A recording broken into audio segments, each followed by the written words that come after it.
भारत भाई, हमारे एक साथी लिख रहे हैं कि अधिकार है जम्मू भाई, 100% अधिकार है। कोई भी ऐसी व्यवस्था नहीं है संविधान में जो रोकती है। हर चीज संविधान में लिखा होना जरूरी नहीं है मिश्रा जी। कई चीजें जो है आपको खुद समझनी पड़ती है, बिटवीन द लाइन भी पढ़नी पड़ती है, और अपनी गरिमा, अपनी मर्यादा, अपनी सीमा समझनी पड़ती है। दूसरे स्टेट में जब चीफ मिनिस्टर जाता है तो उस स्टेट का गेस्ट होता है। उस स्टेट का, वो अपना स्टेट और दूसरे का स्टेट एक नहीं हो सकता। जो जम्मू भाई ने कहा उसमें उस तर्क के साथ सच्चाई है। मैं आता हूँ भारत भूषण भाई आपके पास। हमारे एक जो साथी हैं वो लिख रही हैं कि देखिए, मधु कोड़ा के शासन काल में जितने अरबपति मंत्री बने थे वे सब भाजपा खेमा के शोभा बढ़ा रहे हैं, और खुद मधु कोड़ा शोभा बढ़ा रहे हैं। वो चुनाव नहीं लड़ पा रहे हैं कानूनी कारणों की वजह से, इसलिए उनकी पत्नी चुनाव लड़ रही है बीजेपी की तरफ से।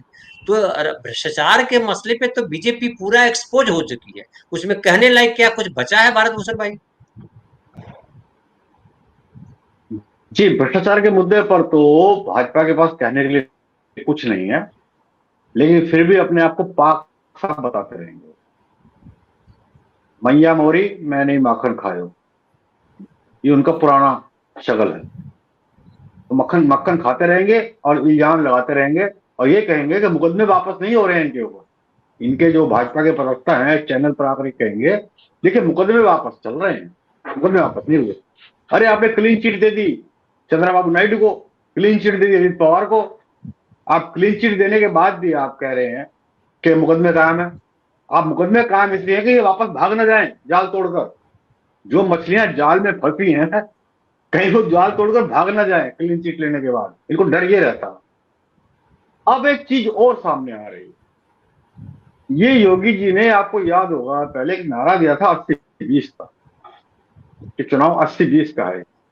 उसके ऊपर भी बहुत बहस हुई थी, बहुत डिबेट हुई थी। उस डिबेट में क्या हुआ कि वो थोड़ा सा लपेट गए बात को, और आगे तक बात नहीं चली। लेकिन अब जो बटेंगे और कटेंगे वाली बात कही है, इनकी कोशिश हमेशा यही है कि ये भारत देश के अंदर 80-20 का मामला बन जाए। और जैसे 80-20 का मामला बनेगा, ये मान लीजिए कि संविधान को उठा करके परखच्चे उड़ा करके ऐसे फेंक देंगे जैसे संविधान का पता ही ना हो। पार्लियामेंट खत्म, संविधान खत्म, नागरिक कानून खत्म, 80-20 होने तो दो। लेकिन इस देश के साथ दिक्कत यह है कि आशा यही है इस देश के साथ कि इस देश 50-50 तो हो सकता। अब मैं इस नतीजे पर पहुंचा हूं, पहले मैं इस नतीजे पर नहीं पहुंचता था कि हमेशा ये 30-40, हद से 40-60 रहेगा। लेकिन ये 50-50 हो सकता है, ना हो तो बेहतर है। लेकिन 80-20, 51-49 भी नहीं होगा, ये मैं चैलेंज के साथ कहता हूं। क्योंकि अभी भी इस देश के जो नागरिक हैं उसका विवेक मरा नहीं है। वो जानता है कि कौन गलत कह रहा है, कौन सही कह रहा है। बशर्ते इस तरह के जो इनके पास एजेंट हैं उनको बुद्धि आ जाए, हमारी माइनॉरिटी को थोड़ी बुद्धि आ जाए, इनकी चालों को समझ जाए। आरएसएस की चालों को समझना बहुत जरूरी है माइनॉरिटी के लिए, जो बहुत बड़ा शिकार है इनके मानसिक उत्पीड़न का, शारीरिक उत्पीड़न का शिकार है। अभी आप देखिए बरेली में क्या हुआ। एक सपा का कैंडिडेट शिव जी के मंदिर में जाता है, शिव मूर्ति में जल चढ़ाता है, और बरेलवी समाज के नेताजी जो भी हैं, मुल्ला जी, ये कहते हैं कि इनको माफी मांगनी चाहिए। ये किसकी बात कर रहे हैं? भाजपा की बात कर रहे हैं। ये 100% मंदिर भी भाजपा की धोया, बात कर रहे हैं। मंदिर भी वहां से जल हाँ, ला के मंदिर धोया गया। वो तो धोएंगे ही मंदिर। वो तो अखिलेश गए तब धोया, राष्ट्रपति मुर्मू गई तब धोया, पता नहीं, वो तो मंदिर धोते रहते हैं, उनका तो काम है। इनका तो काम नहीं है इस तरह की बकवास करने का कि आप मंदिर में गए तो आप माफी मांगिए खुदा से। नहीं, लेकिन एक सवाल भारत भाई कि आप गए ही क्यों? आपको जाने की जरूरत हाँ, क्या थी? आपको तो चुना गया है मंदिर जाने के लिए। नहीं नहीं, वो इसलिए गए कि उनको भी वोट चाहिए, उनको भी धर्म की राजनीति करनी है, अपने आप को बस। सेकुलर दिखाना, अपने आप को सेकुलर दिखाना। और सेकुलर दिखाने जरूरी है आप मंदिर जाइए, मस्जिद जाइए। अरे सेकुलर दिखाने के लिए ना मंदिर जाना जरूरी है ना मस्जिद जाना जरूरी है, कहीं भी जाना जरूरी नहीं सेकुलर दिखाने के लिए। लेकिन उनको शो करना है, दिखाना है उनको, क्योंकि उनके पास ये विजन नहीं है। जो क्षेत्रीय पार्टी है उनके पास भी कोई दार्शनिक विजन, कोई विचार, कोई राष्ट्रीय राजनीति कुछ नहीं है उनकी। उनका काम भी चुनाव लड़ना है, वोट लेने के लिए गए वो।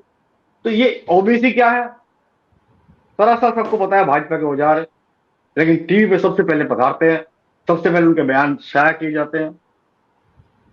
टीवी के अंदर मुख्य मीडिया, गोदी मीडिया के अंदर जो है, जो आरएसएस के विचारक हैं उनको विचारक कहा जाता है, जबकि हम प्रचारक। अब फिर उनके ऊपर जुमला है कि राजनीतिक विश्लेषक। वो कब से राजनीतिक विश्लेषक हो गए? सांस्कृतिक संगठन के लोग कब से राजनीतिक विश्लेषक हो गए? कोई सवाल उठाने वाला नहीं है। ये पूरी तरह से इस देश की जनता को धोखा दे रहे हैं, लेकिन देश की जनता धीरे धीरे इस चीज को समझ भी रही है। इसीलिए देश की जनता को पता है कि 240 आ तो गए हैं, लेकिन थे ये 150 के आसपास ही, 160 79 सीटों का जो मामला है वो दबा हुआ। खुद भाजपा को पता है 79 सीटें तुमने कैसे जीती, 170 से 240 तुम कैसे पहुंचे हो, ये उनको सबको पता है।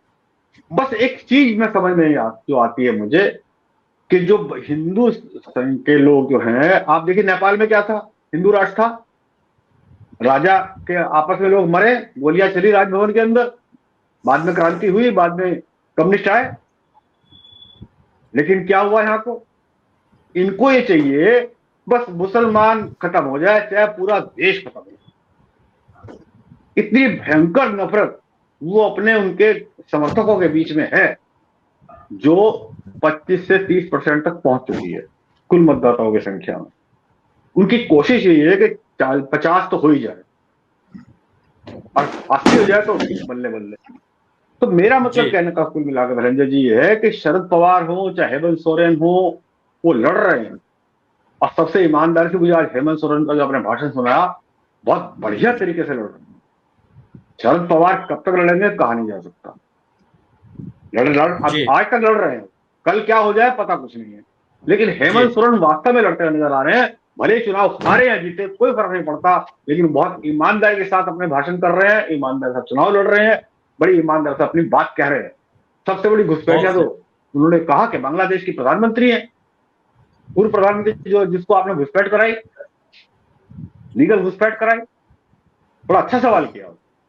और जो जम्मू भाई ने आप सवाल उठाया कि एक स्टेट का मुख्यमंत्री दूसरे स्टेट में जाके नफरत की बात करे, नीतीश की हिम्मत कैसे नहीं हो रही गिरिराज के खिलाफ एफआईआर करने की? अब बनेंगे समाजवादी अपने आप को, लोहिया जी के चेले बनेंगे अपने आप को, ये क्यों नहीं इसको खिलाफ एफआईआर करते? इनकी हिम्मत ही नहीं है नीतीश कुमार की, क्योंकि वहां फाइलें रखी हुई हैं मोदी जी के पास, आइए तुम्हें फाइलें दिखा देंगे। इसी तरह से आप देखिए हेमंत सोरेन दूसरे स्टेट में जाकर के इस तरह का भाषण दे रहे हैं, जहरीला भाषण दे रहे हैं। सो मोटो लेने वाला कोई है ही नहीं, कहने वाला कोई नहीं है। मैं तो चाहता हूं अगर हेमंत सोरेन चाहे तो कल को, क्योंकि उनके स्टेट की घटना है, चाहे तो एफआईआर करा सकते हैं इनके खिलाफ नफरत के भाषण की, हो जाएगा कोर्ट का मामला अपने आप, कोर्ट जाने की जरूरत ही नहीं है। लेकिन चूंकि वहां सब चीजें हैं, सेट हैं, संस्थान सब सेट कर लिए गए हैं, लेकिन फिर भी एक उम्मीद बनती है कि संस्थान में कोई ना कोई एक आदमी ऐसा निकल आया, एक आदमी निकला था जिसने इंदिरा गांधी की आपातकाल को गलत ठहराया था, उसके चुनाव को गलत ठहराया था। वो शाह मिस्टर जज थे, कौन थे वो, एक ही आदमी ने हंगामा कर दिया था पूरे देश की राजनीति के ऊपर। सिन्हा शाह थे, सिन्हा नहीं, में भी शाह थे ना, ठीक है। तो एक ऐसी जूझी के अंदर सारे जज बैठा दें, लेकिन कोई ना कोई जज जिसकी आत्मा जागेगी, जो भगवान से निर्देश नहीं लेगा, जो भगवान मुख नहीं खड़ा होगा, वो कोई ऐसा हुक्म, ऐसा जजमेंट देगा, इनकी सरकार बन जाएगी। ये होता है।